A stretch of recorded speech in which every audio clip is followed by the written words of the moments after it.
Sorry to disappoint you. That's not even that, though. I wouldn't even use Eeyore sound for that because it's worse. It's disrespectful to Eeyore to use exactly. Eeyore for what Exactly. we are being for what is trending to be a super suck season. Not just the Christian Fourier theory of just suck enough. Suck a little. Suck a little. No. This is going to be a super suck season for the Sox, the way it's going at this point. Yeah, them just sucking a little would still put them in last place. Yeah, they'd be 78 win team like they were last year. And I will say, our buddy from upstairs, I don't even know if nobody needs to know who he is. Do we care if we talk about our buddy upstairs who came in and gave us his own little rant about the Red Sox? Yeah, one of the let's put it this way. A little anonymity. A high-ranking official at one of the music stations. Yeah, and I appreciated his because usually we just fool around and talk nonsense. Well, he's a big Sox fan. But and I was amazed that he knew everything that was going on. He referenced all the different messages that was coming from the Red Sox, and he talked about the players that were leaving, the players that were coming, and to me that was the true feelings of Red Sox fans, how they really feel like they just were just being gaslit, like they were being screwed over, that they were being completely used and manipulated with the whole full throttle, with the whole I'm paying these tickets. And then he ended with your comment from before Christmas was, I'm paraphrasing what he said, just sell the team.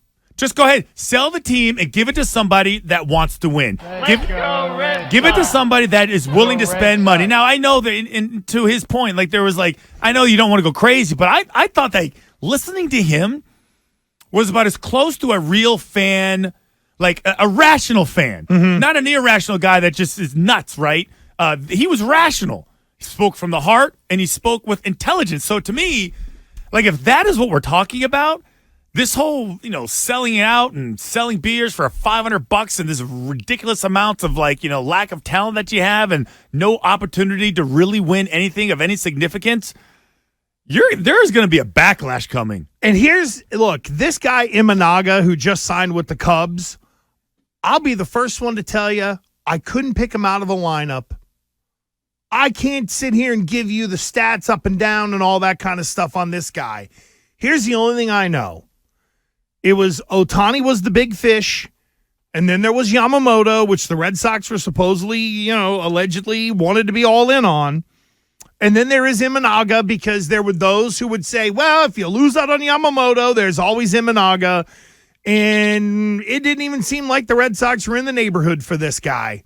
And then there's Teoscar Hernandez, who gets $22 million from the Dodgers, and $8 million of it is deferred over an 8-year period or something like that. Now, one might say, that's a little nutty. The Red Sox maybe don't want to go down that road. But apparently their offer was more in line of what the deferral was, or maybe a little north of that. They're not in the neighborhood. They're walking into the casino, as you and I joked about earlier. It'd be like you and I having our big latest off the top of the head Fourier challenge, right? And you and I walked in with $100 bills. We said, we're going to do this thing. And we went to the high roller room. And it was a $250 a hand, game of whatever in the world. And we're standing there being like, well, won't you just take our $100 and let us bet whatever you can? That's what it feels like this team is doing. Somebody's out there getting $22 million or whatever. And it was like, well, we offered half. It's just falling flat. And now there is zero momentum going into the offseason. Some of the most interesting stuff, Christian, that's been said this offseason is what we're about to hear from Chris Sale, and he ain't here no more. Chris Sale says, hey, now that I'm in Atlanta, I can suck, and no one's going to yell at me. Seriously, this guy basically said that here. Chris Sale, fourth starter. Man, how you have fallen from the days of being an ace. Chris Sale, this guy, fourth starter. I can go out and suck, and no one's going to hate me now. Let's think of the positives here. No, when I first got to Boston, I think I was third or fourth so it went Rick, DP, yeah. So I think 7 years later I only fell one spot. That's not terrible. But he's talking about being that fourth starter. And is he talking about because of the fact that the fourth star doesn't get as much criticism as the ace, as opposed to just being in Boston? Yeah, it's the being in Boston. It's like we're paying attention here because he's the Braves' Nick Pivetta. Which is unbelievable to think about, that he is the Braves' Nick Pivetta, but it's the perfect role for the guy. It's the perfect role for him. Oh, I don't have to be the number one guy. I'm not going to have to be the one that's got, when he goes to Gwinnett because he'll get hurt. When he goes to Gwinnett for a AAA rehab, I don't know if, WSB TV down in Atlanta is going to be there the way WBZ was to get the guy ripping stuff off the wall and things like that. No one will ever know that the TV got ripped off the wall. They're more worried about the signing period, the third signing period for Georgia than they are whether Chris Sale is doing in Gwinnett or whatever. But how about this from Sale? Here is why the Boston run, in his mind, wasn't successful. All right, would you consider your time in Boston a success? I guess in short, I really don't want to answer this question, to be totally honest with you, but I will. And in my mind, no, it was not, because of a couple reasons. I only had one full healthy season there, which I was there for 7 years. I only pitched tip to tip one time in 2017, and that was actually the best year of my career from like a stat standpoint. 2018 was probably close to, if not the second best year of my career. Missed some time, but had a great year, and we did end up winning the World Series. You talk about the contract. I didn't do anything post-contract, which bothers me. If we would have won the World Series after I signed that contract, I'd have felt maybe a little bit better. So 1 year out of 7 years, tip to tip, as he calls it, 2018, still has some injuries, but you win the World Series and they let you close out the ninth in Dodger Stadium to win the World Series. Then after that, I would say after that, then he gets the extension from Dombrowski. Then he gets surgery. Then he has the bike. Then he has, oh my God, it was absolutely a failure. But if you want to spend, how much money did he ultimately make in those 7 years? And you had most people would say, oh, that's worth it. There was money deferred, but Chris Sale came here making $12 million. He made $12.5 in 2018. He made $15 million in 2019, and then $30 million, $30 million, $30 million, 27.5 this year, where I think the Red Sox are maybe 17, paying some of that. 17 of it. And then there's a vesting option. So basically, Chris Sale, you take away that last year, you're looking at like 170 mil, something like that, overall in his career, and the bulk of that coming as a member of the Red Sox. Well, I mean, so you understand why people like Chris Sale, though. So he's made like 135 million here in Boston. I can't blame a guy for taking an unbelievably, crazy offer from the Red Sox and saying yes to it. Well, you know what it why is? would I begrudge him for that? Like, good business move. You have rolled out the phrase FE, fake enthusiasm. Yeah. Is Chris Sale a victim of FA, fake accountability? Because the one thing he's always been is accountable. Like, he's willing to say, yeah, I sucked, or yeah, I was okay tonight, or whatever. But after a while, all of us were like, okay, dude, you're accountable. Great. Yeah. But you'll wipe out on a bike and be on the DL, or we could pencil you in to miss starts and stuff like that.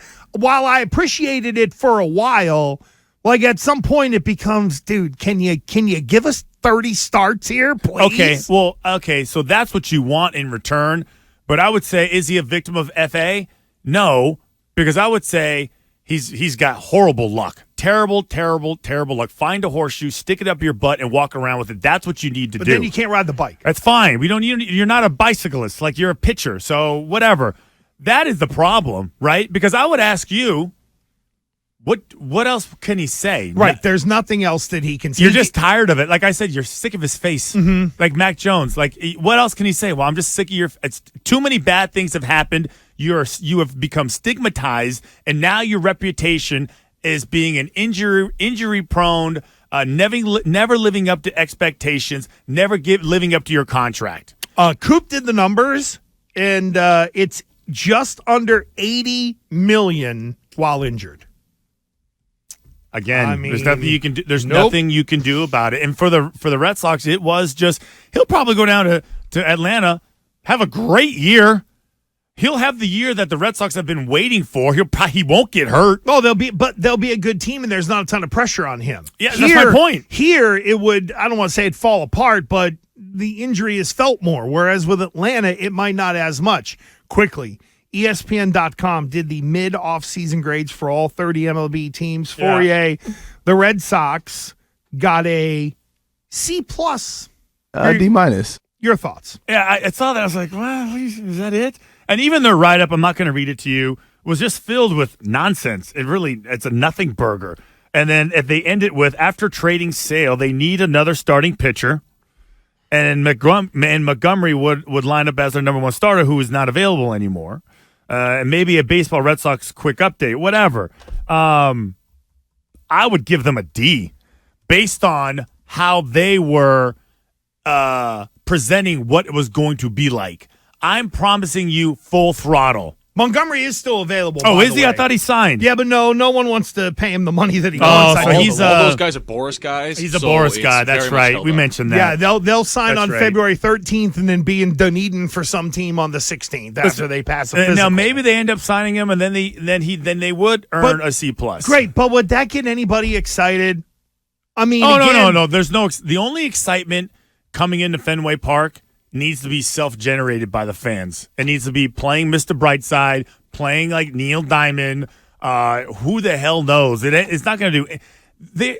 Can you imagine if they start off like going like 1-10, 2-8, something like that? I haven't looked at their schedule, at what point does Cora just be like, all right? Cora, listen, this is his last year of his deal. There's no way he's sticking around. I kind of feel like I don't want to say they're building a roster to force him to go, or like what we just talked about with Wink Martindale, fire some of his assistant buddies, and he ended up quitting. Because I don't want to go down that road for our guy Alex, but I can't put it out of my mind right now. The best thing for him to do is hop in that escape hatch and get as far away as this place as possible. Because it doesn't, at least right now, they ain't spending. They're not giving him a lineup. What do you think he's going to do? Come to trade? What kind of like little cool, little quirky, little clever, little saying can he come up with? Come on, underdogs. He's got a 35, the underdogs doesn't work anymore. He's got a $35 million third baseman who should go in there and carry the team. Oh, sorry about that. I didn't know that was. It's not Manny. Oh, well, I guess I'm wrong on.